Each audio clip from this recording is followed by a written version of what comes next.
This video will detail the cellular automata model developed by Denis Houdon, Mitchell Joseph, and Yoshi Bird. RCA model builds off Thomas Schelling's agent-based model of housing segregation, wherein a person remains in place so long as they have at least a minimum percentage of people in their neighborhood who are from their group. If the neighborhood falls below the preference threshold T, the agent moves, either to a random open space or according to some other predetermined rules. RCA system is stochastic, and it has cutoff boundaries so that it can model a geographic location of finite size, like a city containing multiple neighborhoods. A cell in our model can take one of three possible states. It can represent a vacant unit, or it can be occupied by a member of either Group 1 or Group 2. A cell can change state from vacant to occupied, or occupied to vacant, but in our rule set, a cell cannot change state from Group 1 to Group 2 or vice versa.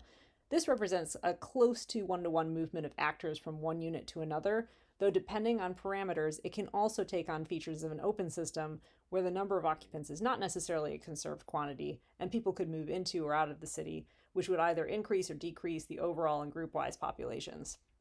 We first ran numerous simulations with generic parameters and different initial configurations to get a general sense of the behavior of the model overall, and then we used real-world data to simulate what would happen in a metropolitan area where one group is concentrated within the heart of a city and another group tends to live in suburban areas that ring around the boundaries. You could also use the same rule set and its parameters to account for changes to neighborhood demographics that are driven by comparative available resources between two groups, as opposed to changes that are driven by preferences for living among members of one's own group. The research questions we wanted to address included, do initial different configurations approach the same or different outcomes? If potential outcomes differ, what impact do we observe the rules and or initial configurations having on future iterations? And finally, what thresholds, if any, precipitate a phase transition for given parameters and starting configurations? We worked with 14 parameters, which represented a mix of different baseline move-in and move-out rates for the two groups, as well as preferences for or against living among members of one's own group, and preferences for or against living among members of another group. These are the rules governing state changes in our system. Generally speaking, using the Moore neighborhood, we first applied a baseline move rate for the relevant group occupying an active cell, and then we looked at the cell's neighbors and calculated the likelihood that that member of the group to which the cell of interest belonged would move out as a result of neighboring demographics. For unoccupied cells, we would likewise determine the base likelihood that there would be a move-in, and then we would calculate the comparative likelihoods that members of either group would want to live in that neighborhood based on its present demographics. We could tune the model for different preference levels for both groups, for or against living among members of their own or the other group, and we could also tune the different baseline move-in and move-out rates for members of both groups. The first experiment we ran was to test a random configuration with no vacancies upon initialization, with more or less equal population sizes for both groups. We ran the model for 500 time steps, visualizing every 2 steps. You can see, even in the simulation where both groups were set with parameters representing low bias toward living with members of their own or the other group, that the populations begin to self-organize fairly quickly into contiguous, homogeneous spaces where they live among members of their own group. As we increase the bias, this behavior becomes more pronounced, and the contiguous areas become smoother, larger, and more well-defined.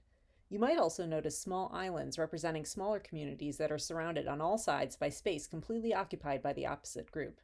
These islands hold their own for a while, but eventually they are all eroded over time. With high bias, you achieve the end result toward which all initial heterogeneous random initial configurations are converging before you even hit the simulation's halfway mark. Each population lives in smooth, contiguous, homogeneous communities, where the only interaction with members of the other group occurs on the boundaries of that contiguous space.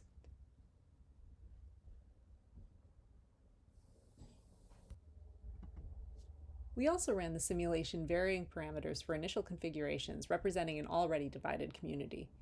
In this simulation, you see a community that is split geographically, with equal Group 1 and Group 2 populations living entirely with members of their own group, with the exception of people living on the boundary. If we configure the model with low bias, members from each group quickly move into one another's communities, and the configuration changes from a split start to a random configuration. The city then begins fairly soon to exhibit the same behavior as the low bias random start configuration, which will eventually converge toward the outcome of all the random start configurations we already observed. However, with a moderate bias, we begin to see a change in behavior, where members of each group may move into the opposing community, but they can't seem to establish enough of a foothold to create a contiguous neighborhood. Instead, most of the action occurs at the boundary, where calculations of each group's density within a given Moore neighborhood result in the highest likelihood of move-outs and an approximately equal likelihood for a member of either group to move in. The boundary becomes more rugged over time, and no group is really able to create a contiguous, homogeneous community of any significant size within the boundaries of the other group's space. Finally, with high bias and a split start, you see very little change over time at all, with the boundary becoming slightly rougher over time. Not even isolated occupants of one group remain for very long within the boundaries of the other group's territory. Next, we wanted to model a kind of gentrification effect, which would typically be caused not by a preference for living among members of another group, but by disparate access to resources that result in a higher likelihood of one group moving into another group's community. To achieve this effect, we relaxed the symmetry of bias that characterized our earlier simulations, and you can see that Group 2, which has a higher likelihood of moving to a Group 1 community, quickly invades the boundaries of Group 1's space and gradually comes to dominate that space, with members of Group 1 presumably being forced to move out of the city. Here you can see the same result within a random distribution of Group 1 and Group 2 members given the same asymmetric assignment within each group's bias, or in this case, relative mobility variables. And finally, we wanted to simulate the model with real-world data and a lot of simplifications.